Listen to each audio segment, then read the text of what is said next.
What's up, guys? Specstar here today with my draft recap for the NPL tournament.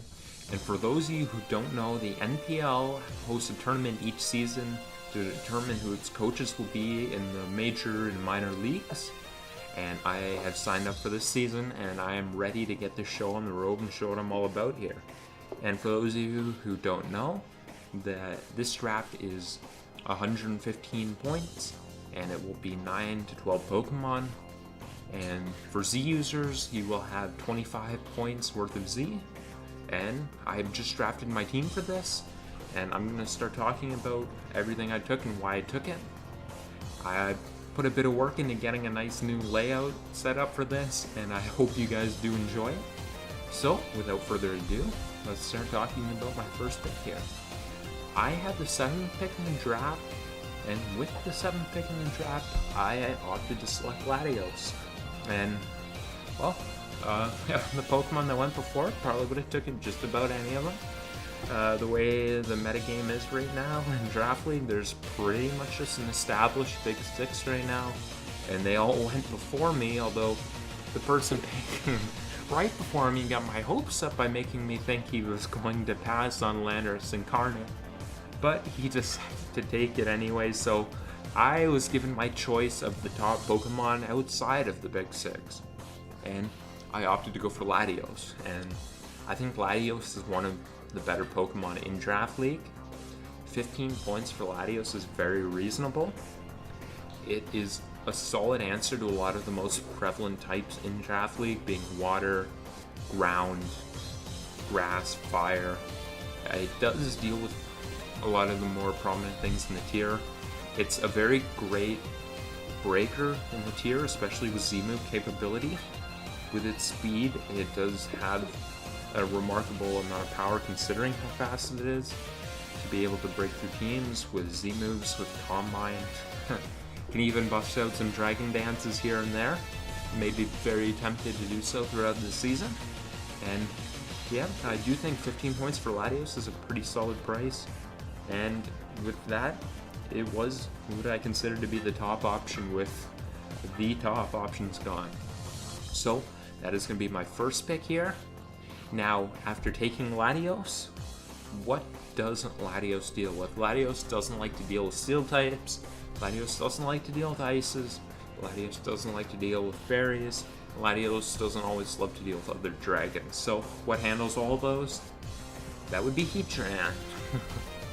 I don't think too much explanation is needed here because Latios Heatran is just pretty much an awesome core that I think a lot of you guys do know about. Latios, of course, dealing with the waters, dealing with the fightings, dealing with the grounds, and Heatran dealing with all the types I've just mentioned there.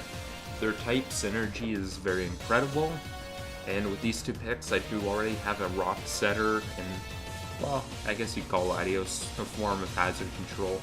Not a Pokemon I'm always going to want to be really running defog on, but it does give me some freedom later in the draft to know that I do have a Pokemon that control hazards, and I do have a Pokemon that can set hazards.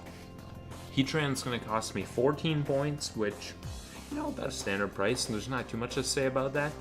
I'm not going to say that Heatran for 14 is some kind of great value pick. Heatran's a good Pokemon, it's a very solid round 2 value Pokemon, and it pairs very well with Latios, and I thought that was my smartest pick there. Now, with these two taken, I am going to look and take something that is very familiar to me, Pokemon I'm very confident in, and a Pokemon I've started to get answers to the things that do beat it. And that will be Mega Venusaur. And if you guys have seen my channel, I do like to use this Pokemon.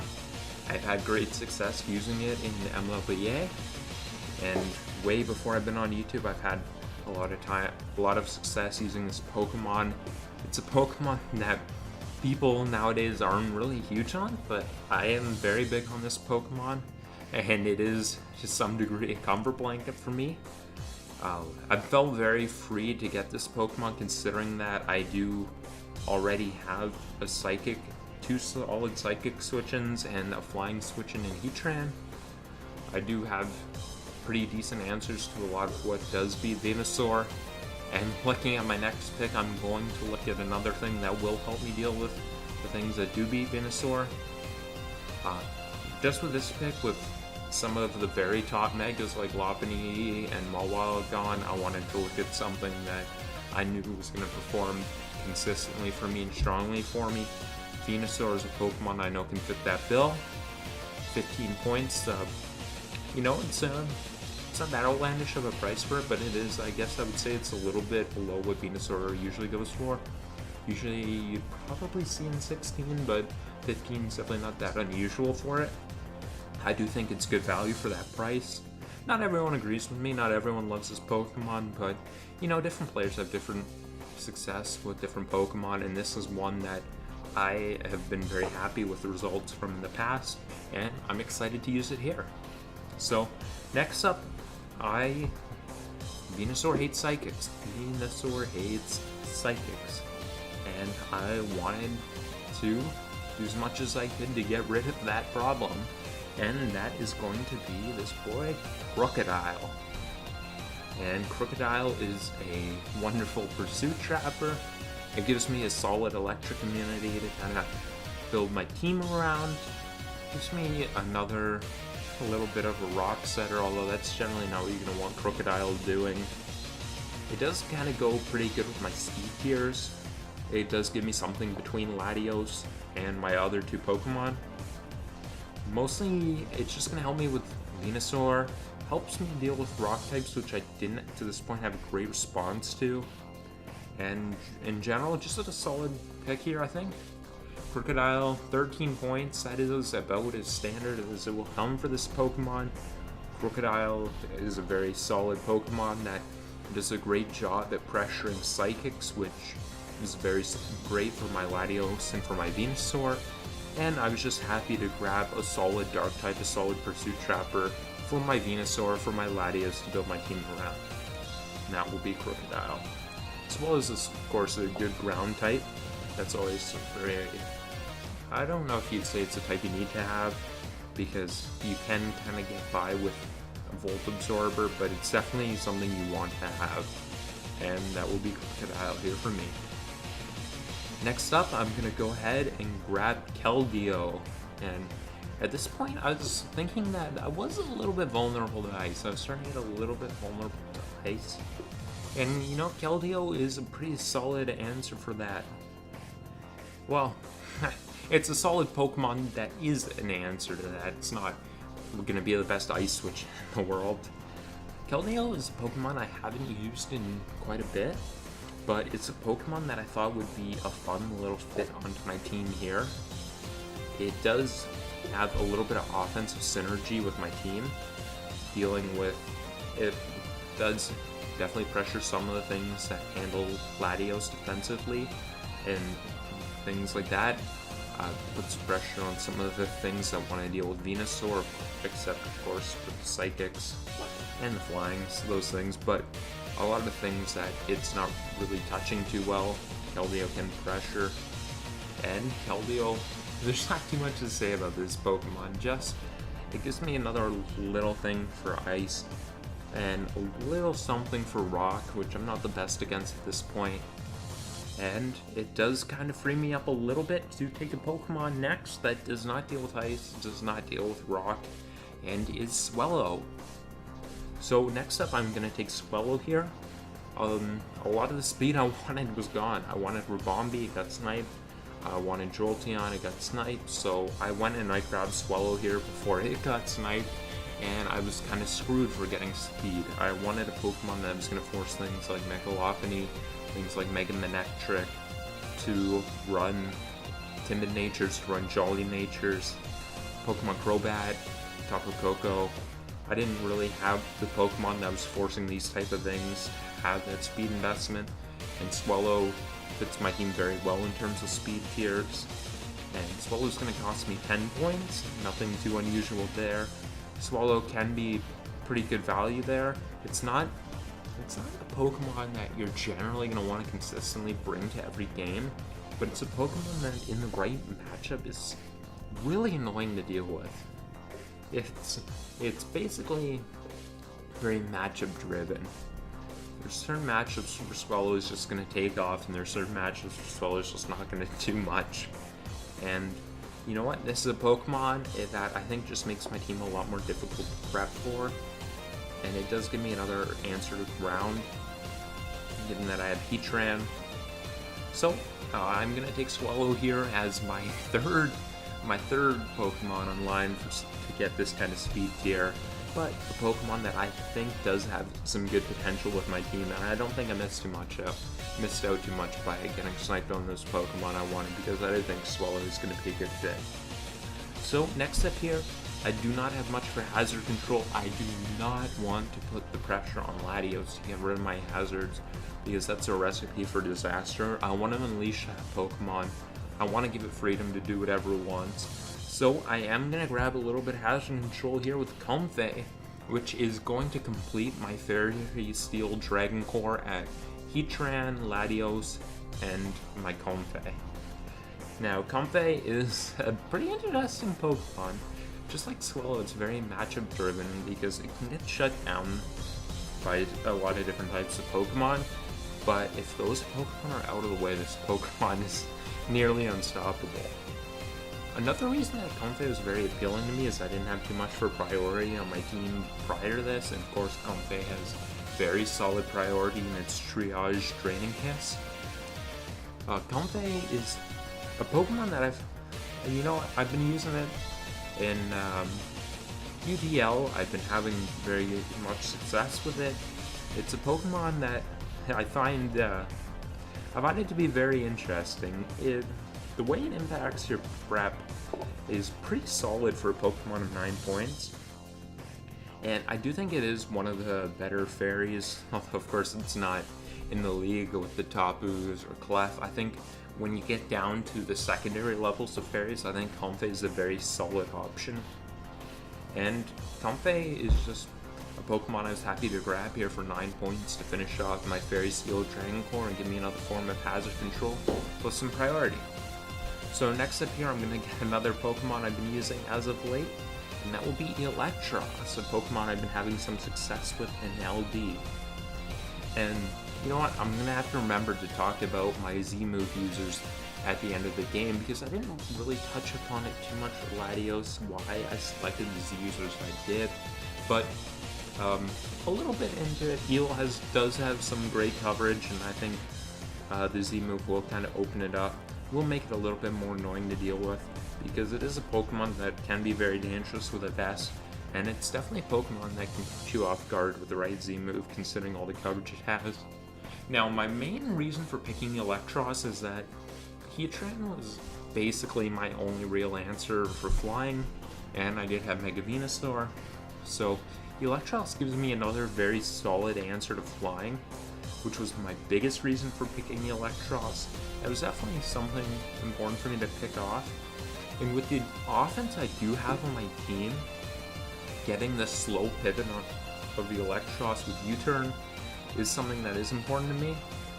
It is, of course, also nice to get this no weakness Pokemon aside from Thousand Arrows, but we don't talk about that. When we get to the topic of the Electros, no, that's an off-limits topic. Electros does not like to hear about that move, because it was the last remaining no weakness Pokemon. So, I'm going to take Electros here as my primary answer to flying. It's going to give me a nice slow pivot and a solid electric type. And with my next pick here, I am going to take Gastrodon. And it was a bit of a journey that led to me getting Gastrodon, because originally in the early rounds I was looking very seriously at Rotom Wash, but that did go. So next up, my idea as a replacement was to kind of wait and grab Seismitoad. A lot of bulky waters did go, so I thought I might have been able to wait on Seismitoad, considering that there were alternatives I liked to it.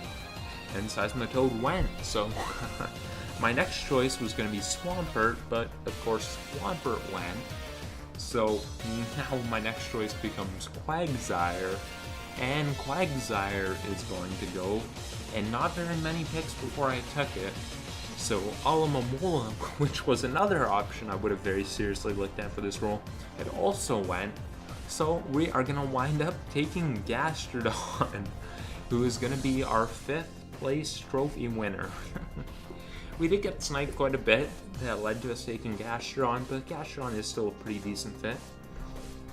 I wanted to get a solid Firewater grass core, considering that early on I took Heatran and Venusaur. I don't consider Keldeo part of a Firewater grass core because this Pokemon is not going to be reliably switching into very much. You're going to want a Pokemon that can reliably switch in more to build a solid core around, and more than Keldeo, that is going to be Gastrodon. Plus, I also thought if I'm going to go ahead and take Swellow and Keldeo, I might as well make my team the most electric resistant team ever. And I'm going to work towards that with Latios resisting, Venusaur resisting, Crocodile being immune, Gastrodon being immune, and Electros resisting. That's the strategy there. So, next up here, I'm not having much for points. I've only got 7 points left after spending my first 9 picks. My cheapest Pokemon was a 3-way tie at 9 points. You know what, that's just kind of my strategy for drafts. I like to take a lot of Pokemon that are expensive, that can be brought to a grand majority of teams. I don't like to kind of mess around with more situational Pokemon. I like to have Pokemon I can confidently and consistently bring, and if it means I need to cheap out on my last picks, I'm very willing to do that. But speaking of cheaping out of my last picks, I am next up going to take Hitmonchan. Now, with Comfey and Latios, I do have some form of hazard control, and it wasn't really the end of the world, but I did want to add some more, and Hitmonchan does fit that bill with Rapid Spin. On top of that, Hitmonchan does give me another physical attacker. I don't have... My physical presence isn't terrible, because I have Latios' Side Shock, I've got Crocodile, Keldeo hits with Secret Sword, with Electros has a lot of good physical moves. So it wasn't the worst, but I definitely wanted to have more, and Hitmonchan does help me with that.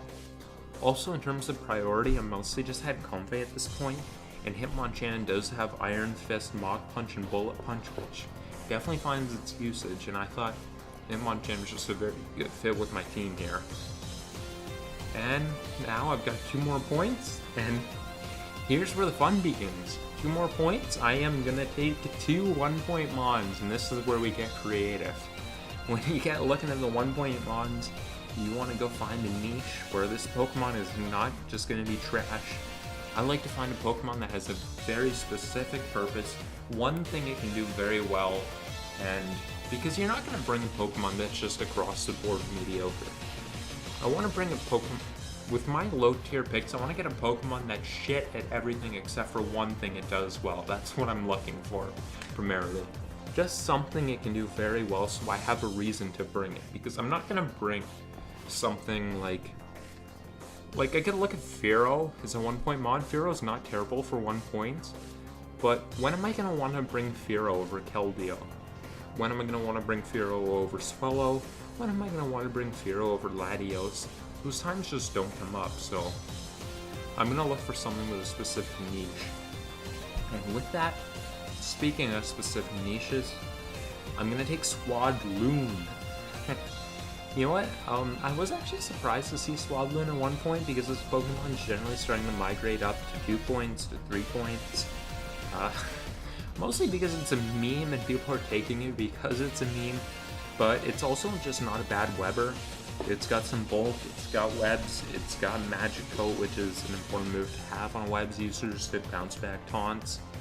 And Swadloon is just, you know what, it is a little memey with its goth look and its scope, but it is a fairly decent web user for its price, and it does fit that niche as a web user, and it does even beyond that have some baton pass functions. So I've got 1 point left. I'm gonna grab one more Pokemon, and I want this to be the most fun Pokemon, so I am going to take a Z move Girafarig. And Girafarig is an interesting Pokemon. You know what, it doesn't, I don't know if you can really call it a niche because it does have a few little things it can do. Of course, it's a very solid baton passer, which was the main thing I was thinking about when I took it. Interestingly, it does have some Z options. like Z Psychic Terrain, which would be fun. You can throw off nasty plots and some powerful moves. It has a little bit of interesting use with Sap Sipper, and I do want to use Sap Sipper Psychic Fangs. I'm not gonna say that that's my reason in taking this Pokemon, because of course I do want to win. But more important than winning is I want to go for a Psychic Fangs and get a KO with that from a Girafarig. That is, you know what? If I get a KO with Psychic Fangs Girafarig, then I'll be able to retire without any regret.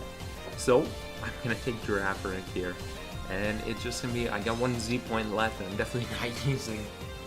Oh, I should have went with Z Swadloon. That would have been an awesome meme.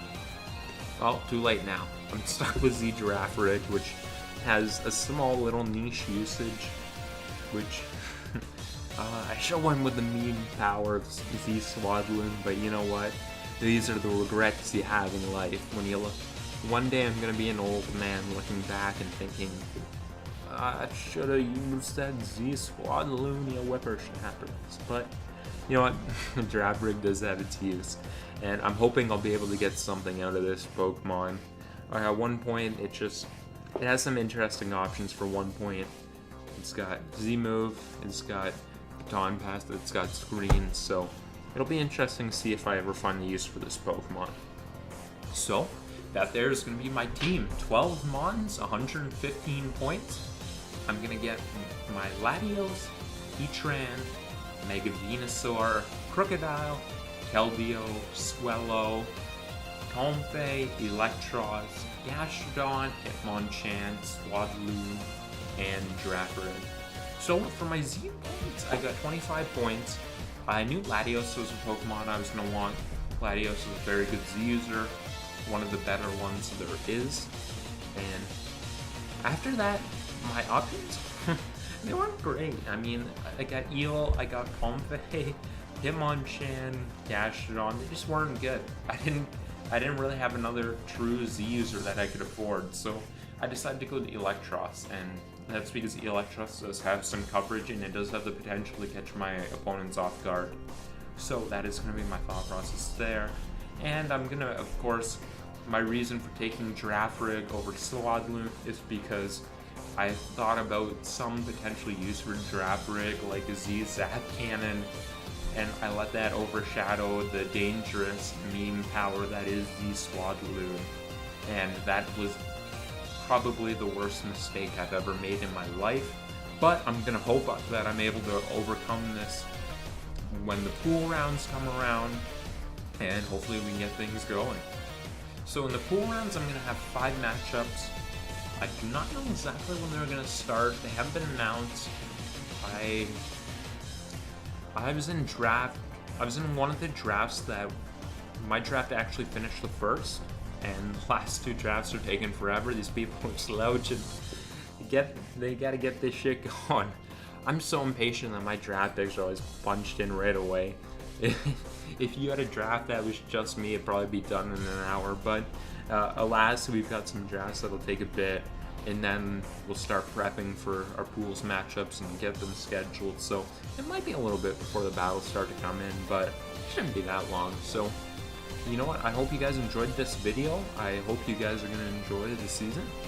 If you guys you're new to the channel and you want to catch my run here, I would definitely appreciate any subscriptions, and no obligation, but I do love them. My subscribers are better than other people, because there is Gandhi here, normal people here, Hitler here, and my subscribers right here at the top.